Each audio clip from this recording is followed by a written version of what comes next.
Bora lá, galera, bora acompanhar o debate do jogo entre Ituano e Vasco. Em Itu, Vasco venceu por 1-0 e está na Série A do Campeonato Brasileiro. Os torcedores de todo o Brasil fazem a grande festa aí, né, comemorando o acesso do Vasco, um acesso tão esperado. Ano passado o Vasco não conseguiu o acesso e esse ano, com muito sufoco, foi na última rodada, mas o Vasco conseguiu com uma vitória magrinha, 1-0 em Itu.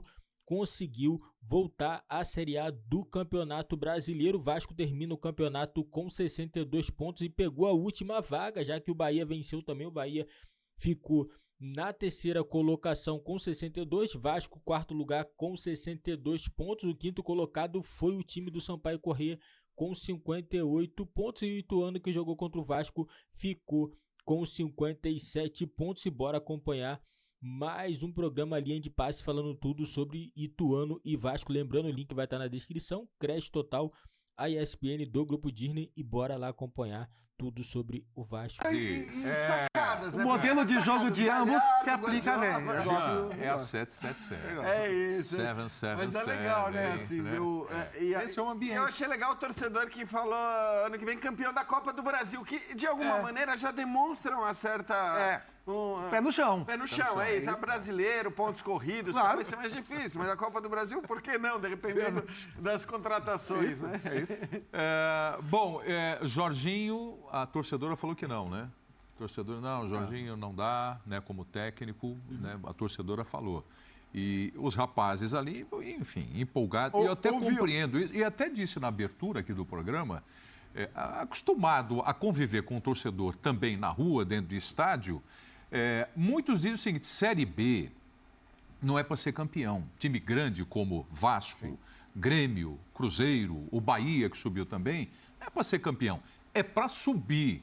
Agora, foi um drama, né? A subida do Vasco é o que o Breler tocou. A questão é o que você tem para aproveitar. Então, porque você pode passar em terceiro, pode subir em segundo, pode subir em quarto, mas se de alguma forma você tiver alguma base para aproveitar lá na frente. O Cruzeiro, por exemplo, foi campeão. Mesmo se não tivesse sido, estava na cara que era um trabalho que seria muito útil na próxima temporada. Até acho que, em termos de jogadores, se a gente pensar daqui a 2 anos, o Cruzeiro vai ter muito pouco da base que subiu, que foi campeão com muita justiça na Série B. Mas é um trabalho em andamento.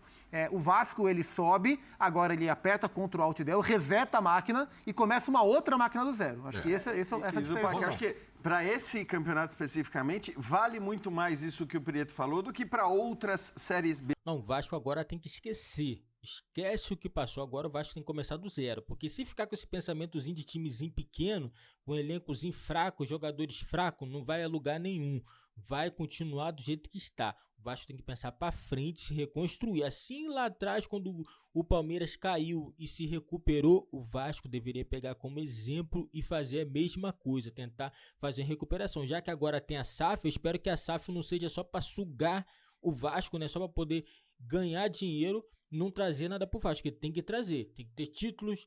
O Vasco tem que ser mais competitivo, porque tem muitos anos que o Vasco não consegue chegar a uma final e ser competitivo, né, no cenário nacional. Só fica nessa de vai para a Série B, volta para a Série A, e uma coisa que não pode acontecer mais é o Vasco cair para a Série B, né? Vamos aguardar a SAF aí, vamos acompanhar de perto para saber como que vai ficar o Vasco aí no próximo ano aí, né, com a SAF.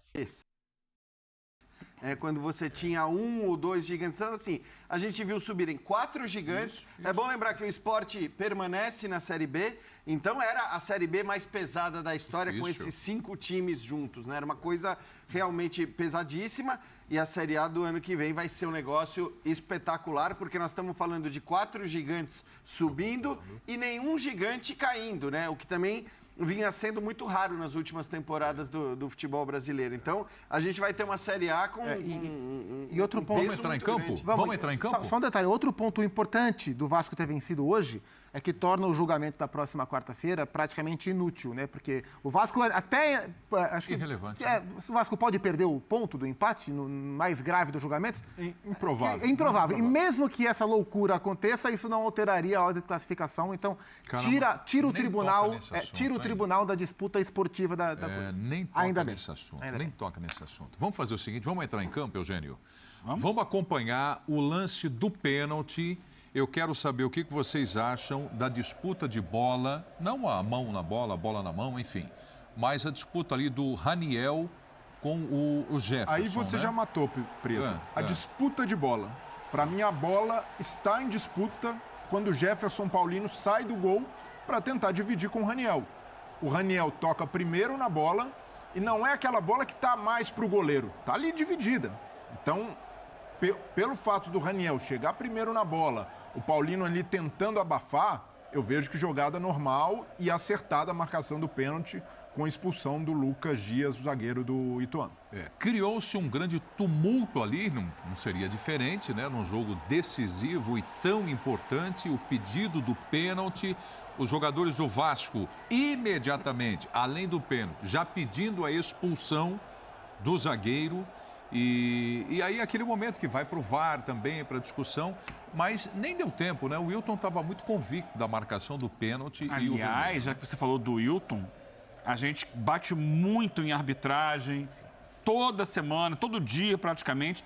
A atuação dele num jogo dificílimo, hoje, para mim, irretocável. E isso em vários aspectos todas as disciplinares. decisões. Em simulação, em cartão amarelo dado, nos 2 cartões vermelhos que deu. E de calma no começo do jogo. E na firmeza com que ele se posicionou em relação a todas as marcações. Senhor de si, é pênalti, não tem discussão. É impedimento, não tem discussão. Simulação, é vermelho, é vermelho. Vermelho para o outro lado, é vermelho para o outro lado. Tá fazendo cera? Amigo, agiliza o jogo aí. Inclusive tem uma hora que vaza o áudio dele, falando com, acho que o Léo Matos, que demora para bater no lateral. Agiliza o jogo aí para mim, vamos? Então, assim, é muito difícil a gente parar aqui e elogiar a arbitragem, mas hoje... Especificamente o Wilton. Acho que o Wilton não tem um bom ano de arbitragem. Sim. Mas hoje ele foi muito talvez bem. Focado já em Copa do Mundo, porque ele vai para a Copa e tal.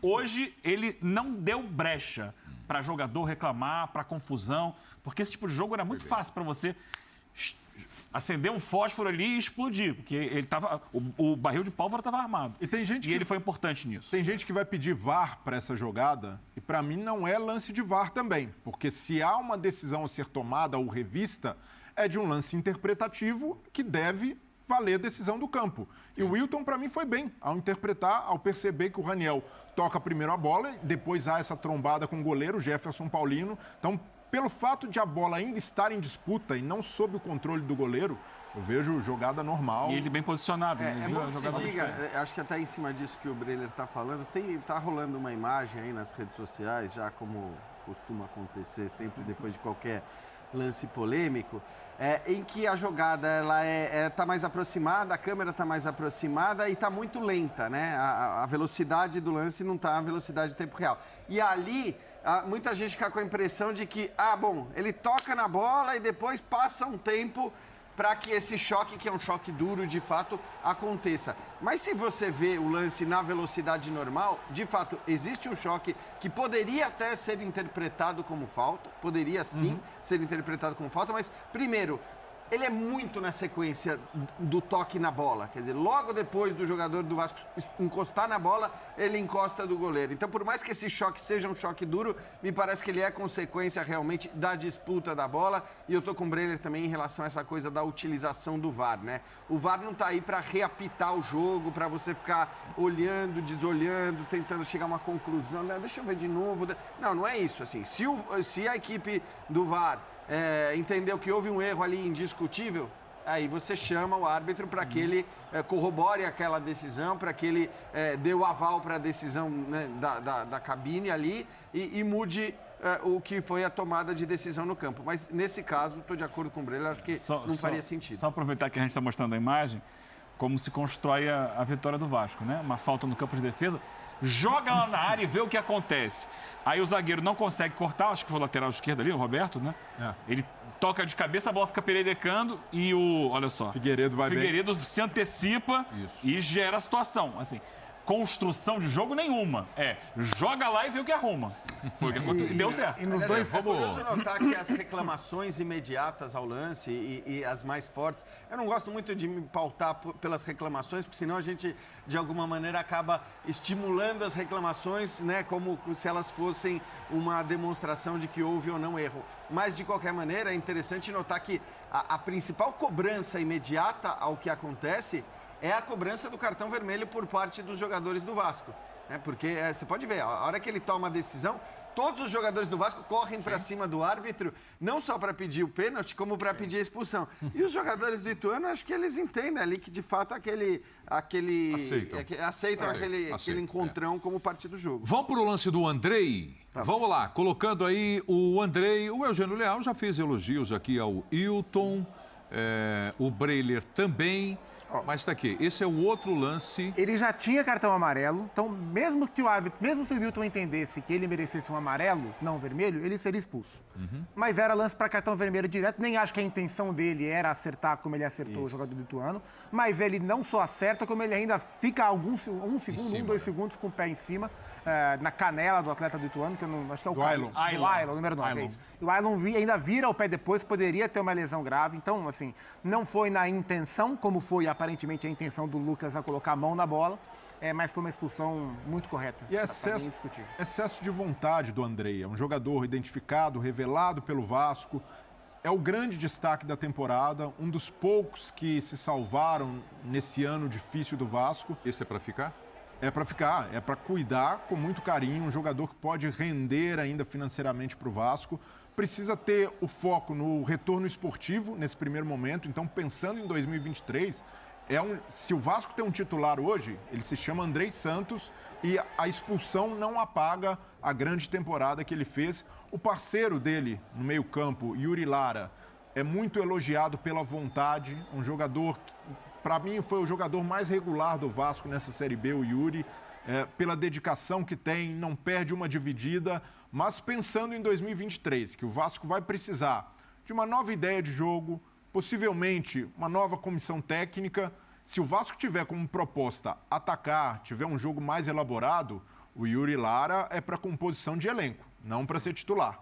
Então, é de se valorizar, sim, um grupo que se dedicou muito, não há de se questionar comprometimento dos atletas, isso daí sempre existiu, sobretudo dos garotos da base. Quando pecaram, foi como aconteceu com o Andrei, por excesso de vontade, mas isso não basta para uma Série A. E aí é preciso ter desapego, ser racional nas decisões, e essas decisões precisam privilegiar, sim, a base, os jogadores que o Vasco revelou, mas, de certa maneira, tentar montar um grupo equilibrado e com jogadores mais técnicos. O Vasco foi muito dependente do Nenê, a gente pode até esmiuçar o papel dele, ele foi muito importante por ser um oásis técnico nesse elenco do Vasco, mas, ao mesmo tempo, diz muito sobre o Vasco em 2022 ser dependente de um jogador de 41 anos. E dependente não é, o Nenê vai entrar no segundo tempo para a gente explorar a bola parada. Não, é do Nenê titular. Até porque, né, Breno? Não foi suficiente. Acho que essa é uma questão do Nenê também. Até porque o Nenê, ele não aceita isso, praticamente. Ele aceita muito pouco. E aí é um problema, porque eu acho que a questão, acho que foi o Eugênio que falou, né, de esquecer a parte emotiva, e eu tô com ele. Agora você tem que esquecer, nesse momento que o Vasco atravessa, você tem que ser muito racional, você tem que fazer o que o Ronaldo fez no Cruzeiro. O Nenê, claro que ele tem um componente emotivo, emocional com o Vasco muito forte. Por outro lado, ele é um cara que não parece aceitar o que deveria ser o seu papel no Vasco de hoje, no Vasco principalmente de 2023. Ele precisa que a coisa gire em torno dele. E esse Vasco de hoje, de fato, faz sentido girar em torno dele. Mas acho que esse é o grande problema da coisa. E ainda que faça sentido girar em torno dele, né, Zupa? Assim, ele reclamar de uma substituição como a de hoje, convenhamos, é inexplicável, é incompreensível para um cara com a vivência que ele tem no futebol, com a experiência que ele tem, por tudo que ele viveu, não só no Brasil, mas fora também. Então, realmente é difícil entender e é difícil imaginar que ele possa vir a aceitar um papel diferente do papel que ele poderia até ainda ter, que eu acho que seria muito menos ligado, né, ao que acontece ali dentro de campo na maior parte do tempo e muito mais ligado ao seu entorno. Vamos levantar um brinde aqui. Galera, vou falar real aqui, o Nenê ano que vem não vai ter mais o que entregar ao Vasco, não vai conseguir, entendeu? O Vasco não pode pensar só em um jogador, o Nenê vai entrar, vai jogar a bola na área, vai surgir um lance de gol. Não dá, galera, não dá. O Vasco não pode se construir através de um jogador de 41 anos. É um jogador que, para mim, é bola pura, joga muito habilidoso, ajuda muito o time, tem a qualidade de passe assim, excepcional, mas o Vasco precisa rejuvenescer. O time já é jovem, né? Já é um time jovem, mas tem que pensar assim em trazer jogadores mais competitivos, né? Porque o Vasco está pensando lá na frente, está pensando em ser competitivo na Copa do Brasil, no Campeonato Brasileiro e no Campeonato Carioca. O Vasco tem que pensar em trazer jogadores melhores. Tem vários jogadores novos surgindo aí no mercado, então o Vasco tem que pensar, porque o Vasco não é o Flamengo. O Flamengo, quando sai um jogador, o Flamengo vai lá fora e traz um jogador. O Vasco não. O Vasco tem que olhar no Brasil, porque infelizmente a situação do Vasco não vai ser de contratar jogadores de R$1 milhão de salário, porque não vai. A SAF primeiro vai colocar as contas em dia e depois sim, quando reestruturar, vai começar a fazer contratações assim pontuais, jogadores, né, que recebem mais, jogador que é um pouco mais competitivo, né? E não vai ser de cara. Se o torcedor tá pensando que vai virar o ano e os caras vão abrir o cofre lá e vai botar 200 milhões e trazer jogadores adoidados, não vai não. Não vai. Primeiro o Vasco vai montar um time competitivo. Eu acredito que daqui a 2, 3 anos aí sim o Vasco vai poder ter time para poder disputar e ganhar qualquer tipo de competição. Mas para isso o trabalho é aos poucos, aos poucos. O primeiro passo que eu acho que o Vasco tem que fazer é o Maracanã. Não adianta o Vasco falar, mas nós temos o São Januário. Pô, mas não dá, cara, não dá. O São Januário é um estádio ruim. Tem que ser. É um estádio do Vasco? É, mas é um estádio muito ruim. É estádio muito ruim, é péssimo o estádio do Vasco, muito ruim pro torcedor. Se quiser fazer uma reforma, faça uma reforma, mas o Vasco tem que pensar no Maracanã. Se quiser trazer torcedor, é no Maracanã. O primeiro passo é esse, e trazer jogadores também que possam ser competitivos, que sejam bola. Não adianta trazer jogador caneludo, tem que trazer jogador bom de bola e que vai resolver os problemas do Vasco, seja da defesa ao ataque. É assim que tem que ser com qualquer time, galera. Esse foi o vídeo do nosso canal. Deixa nos comentários o que vocês acham aí do acesso do Vasco, foi merecido ou não, ou se o Vasco fez de tudo para continuar na Série B, porque jogando do jeito que o Vasco jogou no finalzinho dessas rodadas aí foi complicado. O Vasco quase que continua na Série B, mas foi no último jogo, vitória merecida do Vasco. O Vasco no segundo tempo entrou melhor e o acesso garantido. Ano que vem o Vasco está de volta à Série A e vão ter que aceitar. O Vasco voltou, o Vasco é grande, assim como o Cruzeiro, Bahia, o Vasco e o Grêmio também, né? O Vasco merece também retornar à Série A do Campeonato Brasileiro. Galera, dá uma força, você que está chegando é novo, deixe seu like, se inscreve no nosso canal se você não é inscrito e ative também o sininho das notificações para você não perder nenhuma novidade aqui do nosso canal.